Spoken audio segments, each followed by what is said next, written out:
민수기 25장입니다. 이스라엘이 시딤에 머물러 있더니 그 백성이 모압 여자들과 음행하기를 시작하니라. 그 여자들이 자기 신들에게 제사할 때에 이스라엘 백성을 청하매 백성이 먹고 그들의 신들에게 절함으로 이스라엘이 바알볼에게 가담한지라. 여호와께서 이스라엘에게 진노하시니라.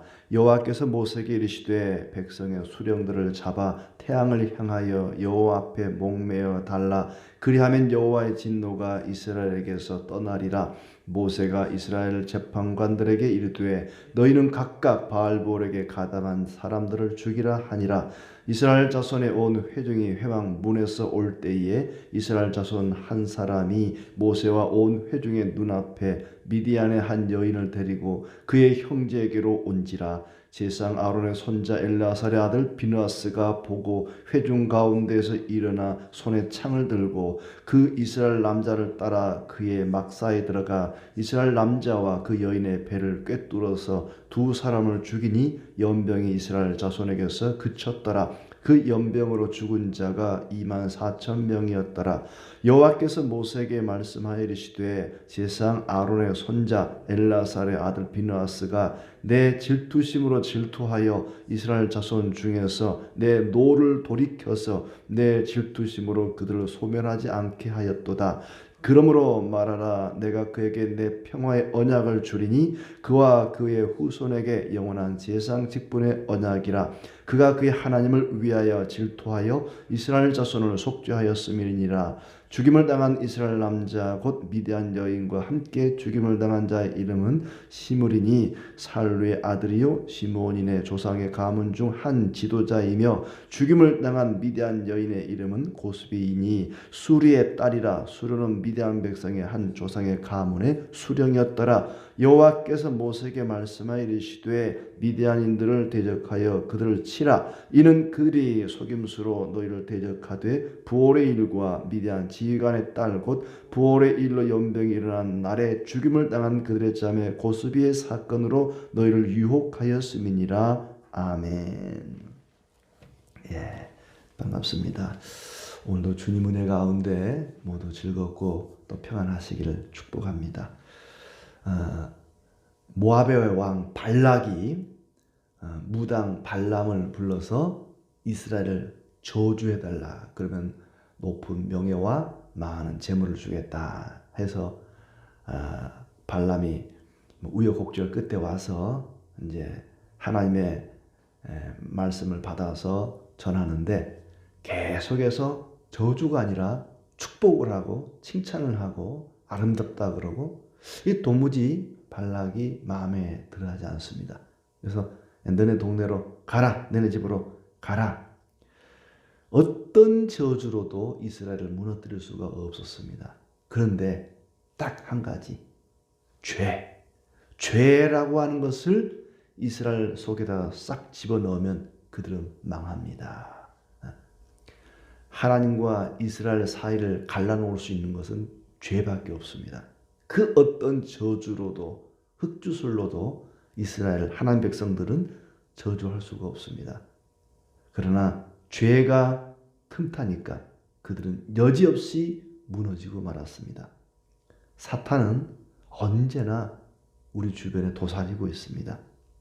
그들이 시딤이라는 곳에 머물러 있을 때에 아마 이곳에서 발람이 떠나기 전에 발락 왕에게 제안을 한 것 같아요. 어떤 저주로도 이스라엘을 무너뜨릴 수 없으니까 저들을 유혹해서 죄를 범하게 하십시오. 여기에는 그게 나와 있지 않습니다.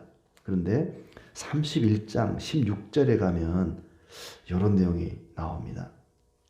보라, 이들이 발람의 꾀를 따라 이스라엘 자손을 부올의 사건에서 여호와 앞에 범죄하게 하여 여호와의 회중 가운데 연병이 일어나게 하였느니라. 그러므로 아이들 중에서 남자는 다 죽이고 남자와 동침하여 사내를 아는 여자도 다 죽이고 이런 내용이 나와요. 거기 보니까 발람의 꾀를 따라 여호와 앞에 범죄하게 했다. 누가? 발람이. 여기 24장 5장 여기는 안 나오지만 뒤에 가서 보니까 요때 발람이 발락에게 그 얘기를 한 겁니다. 발락 왕이요, 어떤 저주로도 이스라엘을 무너뜨릴 수가 없습니다. 그러니 이들이 범죄할 수 있도록 미디안 여인들이 이 이스라엘 남자들을 유혹해서 음행을 하게 하십시오. 그 계략대로 미디안 여인들이 이 이스라엘 남자들을 유혹해서 이 시딤이라는 곳에서 음행의 죄를 짓게 되었다. 그리고 자기들 신들에게도 제사하게 했다. 이스라엘 백성들을 초청한 거예요. 모압 여인들이 그 근방에 와 있는 진을 치고 있는 시딤에 진을 치고 있는 이스라엘 백성들을 유혹해서 우리 맛있는 음식 준비했으니까 오십시오. 초청을 한 거예요. 막 이국적인 빼어난 외모를 가진 여인들이 오라고 초청을 하고 맛있는 음식도 막 술도 준비하고 하니까 간 거죠. 먹었습니다. 먹고 나니까 이 여인들이 이제 또 동침을 요청하고, 동침하고 나니까 남자들이 이제 코가 깬 거죠. 고분고분 여자들이 이번에 우리 이 부울신에게, 태양신에게 제사를 드리는데 같이 갑시다. 뭐 절 한번 합시다. 이렇게 하다 보니까 그냥 줄줄 끌려가게 된 거죠. 그래서 육적인 죄도 범하고 영적인 죄도 범하고 음행도 하고 또 우상숭배도 하게 되고, 이스라엘이 바알볼에게 가담하자 하나님이 진노했다. 이제 2절에 보니 그 여자들이 자기 신들에게 제사할 때에 이스라엘 백성을 청함에 백성이 먹고 그들의 신들에게 절함으로 이스라엘이 바알볼에게 가담한지라 여호와께서 이스라엘에게 진노하시니라. 이 바알볼에게 가담했다, 그 얘기는 바알볼이라고 하는 이 모압의 신, 태양신입니다. 이 신에게 자기들을 의지하고 여인들에게 음행을 했지만 동시에 하나님에 대해서도 간음을 한 거죠. 하나님을 놔두고 이 앞장에 24장에 보면 얼마나 하나님이 그들을 사랑합니까? 그렇게 그들을 사랑하고 아끼는데 그 하나님을 배신하고 다른 신에게 절을 했다는 것, 이게 영적인 간음이죠. 육적인 간음, 영적인 간음을 동시에 행했던 것입니다. 하나님이 진노하지 않을 수가 없습니다. 그래서 모세에게 이 백성의 두령들을, 각 지파의 수령들을 목을 매달아라. 이 태양신 앞에서, 태양 앞에서 한번 목을 달아라. 그러면 하나님의 진노가 떠날 것이다. 모세가 재판관들에게 이 바알볼 사건에 가담한 자들을 다 죽이라고 명령을 내렸습니다. 자, 여기까지가 이제 1차적인 사건의 개요고, 그 뒤에 이 사건을 해결한 한 사람이 혜성같이 나타납니다. 비느하스라는 사람이죠. 다시는 이런 일이 없도록 방지하기 위해서 이 비느하스가 앞장을 섰고 하나님이 그를 축복하는 내용이 나옵니다. 자, 6절에 보니까 온 백성이 울 때에 하나님께서 진노하시고 또 주동자들을 죽이라 하시고 또 많은 전염병이 일어나서 많은 사람들이 죽고, 그러자 백성들이 모여서 울게 되었습니다. 그때 눈치도 없이 한 사람이, 한 형제가 오는데 미디안 여인을 데리고 자기 집으로 들어가는 거죠. 또 음행을 저지르는 것입니다. 참 눈치가 없어도 이렇게 없어요. 지금 그것 때문에, 미디안 여인들과의 음행 사건 때문에 전염병이 일어나 많은 사람들이 죽고 하나님이 진노하시고 지금 나라가 발칵 뒤집어졌습니다. 그런데 얼마나 죄에 대해서 둔감한지, 똑같은 죄를 백주대낮에 사람들이 보는 앞에서 저지르는 것입니다. 자, 그때 비느하스가 창을 들고 들어가서 그 두 사람을 한 방에 일타쌍피입니다. 창 한번 찔러서 둘을 동시에 그냥 죽였다. 그러자 연병이 그쳤다. 그 순간, 연병이 그치는 그 순간 이미 24,000명은 전염병으로 죽었습니다. 그러니까 이 사람, 뒤에 그 이름이 나옵니다만은 이 사람은 죄에 대해서 무감각하고, 반면에 제사장 비느하스는 죄에 대해서 예민한 그런 사람이죠. 어찌 보면 좀 그래도 그렇지 어떻게 창으로 한 번에 두 사람을 그렇게 찔러 죽일 수 있는, 너무 잔인하다. 하지만 이 비느하스는 하나님으로부터 칭찬을 받습니다. 죄에 대해서 단호한 모습을 보고 하나님께서 그의 그 의분을 칭찬하죠. 11절에 보시면 제사장 아론의 손자 엘라살의 아들 비느하스가 내 질투심으로 질투하여 이스라엘 자손 중에서 내 노를 돌이켜 내 질투심으로 그들을 소멸하지 않게 하였도다. 비느하스가 그렇게 하는 바람에 이스라엘 너희들이 살게 되었다. 그렇지 않았더라면 하마터면 소멸될 뻔했다. 너희들을 가만두지 않으려고 했는데 내가 비느하스 때문에 참는다. 비느하스 덕분에 너희들 산 줄 알아라 하면서 비느하스를 대단히 칭찬을 합니다. 시편 106편 28절에 보면은 이걸 의로운 행동이라고 칭찬해요. 시편 106편 28절에 그들이 또 부올의 바알과 연합하여 죽은 자에게 제사한 음식을 먹어서, 그러니까 그때 당시에 바알과 연합해서 이 바알볼에게 절을 하고 그 음식을 먹었다는 거죠. 그 행위로 주를 경노하게 함으로써 재앙이 그들 중에 크게 유행하였도다. 그때에 비느하스가 일어서서 중재하니 이에 재앙이 그쳤도다. 그러니까 이 바알볼 사건을 두고 얘기하는 겁니다. 다 죽을 뻔했는데 비느하스가 일어나서 중재를 했다. 그러면서 31절에 이 일이 그의 의로 인정되었으니 대대로 영원까지로다. 이걸 가리켜 그의 의로 인정되었다. 의로운 행동이라고 하나님이 인정했다는 겁니다. 그러니까 우리가 볼 때는 야, 살인자 아니야? 한 번에 두 사람이나 죽였으니까 이건 대단히 큰 살인자 아닌가 싶은데 그렇지 않다는 거죠. 그리고 이미 이 비느하스는 아까 앞에 말했던 재판장으로 보여집니다. 모세가 뭐라 그랬어요? 재판장들에게 주동자들을 다 죽이라 그랬습니다. 그리고 그 명령을 수행한 거예요.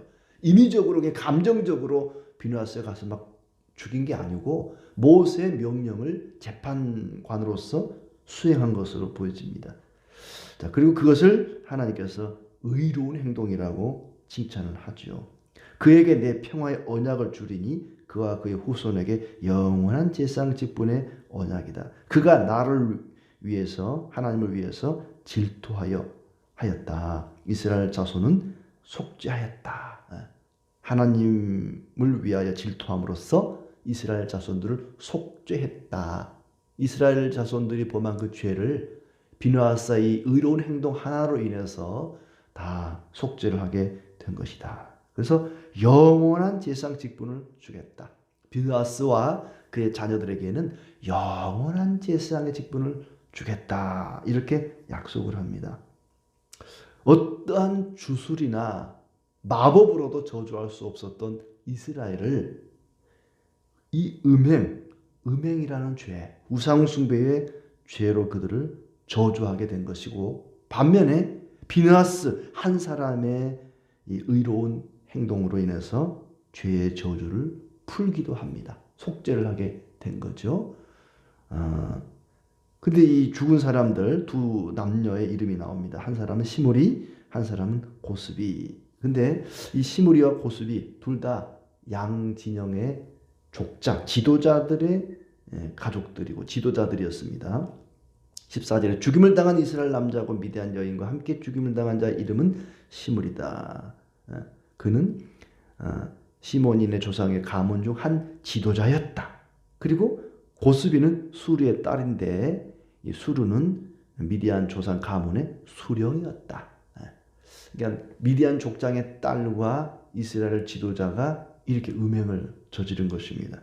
그러니까 두 사람 다 굉장히 그 고위직, 우리나라로 치자면은 뭐 국회의원 아들 아니면 뭐 시장 뭐 이런 정도 굉장히 고위급 사람들인데 이 비느하스가 가서 죽인 거야. 그러니까 그들이 음행을 저질러도 고위직이다 보니 지도자들이다 보니까 누가 감히 가서 뭐라고 말을 못하는 거예요. 뭐 죽이기는커녕 말 한마디 못할 때에 그들이 지고화를 막론하고 비느하스는 가서 단호하게 그들을 처형을 한 것입니다. 그 용기가, 그 담대함이 참 하나님의 마음을 기쁘게 한 것이다. 지금 그렇게 하면 안 됩니다. 누가 그런다고 해서 가서 막 때려 죽이고 감옥 갑니다. 예. 또 5절에 보니까는 죽이라 분명히 명령을 했기 때문에 그것을 수행한 것으로 보여주고, 참 비느하스가 두고두고 칭찬을 받는 이유가 거기 있는 것 같습니다. 그리고 이제 마지막 17절에 보니까는 미디안인들을 대적하여 그들을 치라. 그들이 너희를 속였고 유혹했다 하면서 미디안을 치라. 미디안을 칠 때에 발람도 같이 죽죠. 나중에 31장에 보면은 발람도 그때 죽게 됩니다. 참 대조적입니다. 이 앞에 24장을 보면은 하나님이 이스라엘 백성들을 얼마나 사랑하시는지, 아무리 저주하려 해도 저주가 안 되고 축복을 할 수밖에 없는 이스라엘이 참으로 하나님이 보시기에 너무나 아름답고 풍성하고 강하고, 하나님이 그렇게 그들을 사랑하셨는데 어떻게 그 하나님을 이렇게 배신할 수 있는가. 음행뿐만 아니라 우상 앞에 가서 절을 하고 우상을 숭배하고, 이 질투했다는 말은 이 하나님께 속한 자들이 하나님만을 섬긴 것이 아니라 다른 것을 섬겼다라는 의미가 있습니다. 이 하나님은 질투하시는 하나님. 여기 보니까 질투하시는 하나님이라고 많이 또 소개가 되어 있죠. 하나님만을 섬겨야 되는데 다른 신을 섬길 때 하나님은 질투하십니다. 너무나 끝까지 사랑하신 하나님과 범죄하는 이스라엘이 대조적이죠.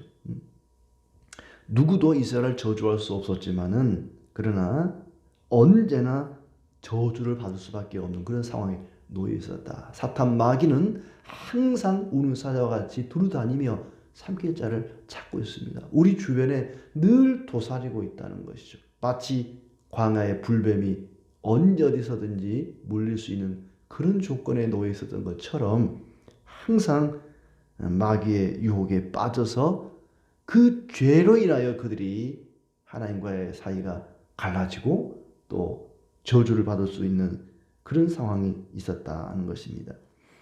미디안 여인들의 유혹에 빠져서 그들은 영적인 죄, 육적인 죄를 범하고 또 우상 숭배에 가담하게 되고 하나님을 버리고 우상의 다스림 아래 들어가게 되었습니다. 그들이 누구입니까? 지금 가나안을 앞에 놓고 미디안 여인들과 음행을 그리고 우상을 숭배했던 이 사람들이 누구입니까? 바로 이미 광야에서 다 죽은 부모 세대가 아니라 다음 세대였습니다. 그러니까 이 25장 요 얘기는 이스라엘 백성들이 이제 광야 생활 초반이 아니라 광야 생활을 다 마치고 38년 동안 끝내고 가나안 입성을 한 1년 앞둔 그런 시점입니다. 그러니까 자기 부모 세대는 이미 다 죽었죠. 근데 자녀 세대가 부모 세대가 저질렀던 죄를 지금 똑같이 짓고 있다는 겁니다. 자기 부모들이 하나님을 거역하고 불순종해서 광야에서 다 죽는 걸 지금 봐왔습니다. 그럼에도 자녀들이 똑같은 죄를 지금 짓고 있다는 거죠. 우상을 숭배하고 하나님을 거역하고 불순종하고, 부모들이 잘못해서 망하는 걸 봤으면 그걸 반면교사로 삼아야 할 텐데 자기들도 똑같은 죄를 지금 짓고 있다. 태양 앞에 목을 매게 합니다. 왜냐하면은 어디 태양 앞 너희들이 태양을 섬겼지? 태양이 너희들을 와 살려주나 안 살려주나 두고 보자. 과연 너희가 섬기던 그 바알브올이 무능한 신인지 거짓된 신인지 아닌지 한번 지켜보자. 태양 앞에 목을 달게 했던 것입니다. 죽음을 불러온 죄를 제거한 비느하스는 그래서 두고두고 칭찬을 받아 마땅합니다. 이스라엘을 구원한 비느하스에게 하나님께서 축복을 하시죠. 그리고 영원한 제사장이 될 것이다. 영원한 제사장. 영원한 제사장 그러면 누가 생각납니까? 예수 그리스도. 그분은 우리에게 영원한 제사장이십니다. 왜냐하면 그분의 죽음으로 인하여 우리의 모든 죄가 속죄함을 받았거든요. 한 사람의 의로움으로 인하여 그 이스라엘 백성 전체가 속죄함을 받은 것처럼 예수 그리스도의 의로우신 죽음으로 인하여 우리 모두가 속죄함을 얻게 되고 그분은 영원한 제사장이 되셨습니다. 38년이라는 시간이 흘러도 여전히 이스라엘 백성들은 죄의 유혹에 빠질 수 있는 환경에 처해 있었습니다. 사탄은 겉모양만 달리해서 어느 때나 어느 장소에서나 항상 우리를 유혹하고 공격하고 우리를 넘어뜨리려고 하나님으로부터 우리를 갈라지게 하려고 도사리고 있다는 사실을 기억해야 하겠습니다. 우리는 우리와 함께 하시는 주님의 그 사랑과 주님의 그 능력을 의지하면서 한 걸음 한 걸음 담대하게 믿음으로 살아서 모든 죄를 물리치고 영원한 제사장이신 주님만을 의지하며 살아가는 우리의 삶이 되기를 축복합니다.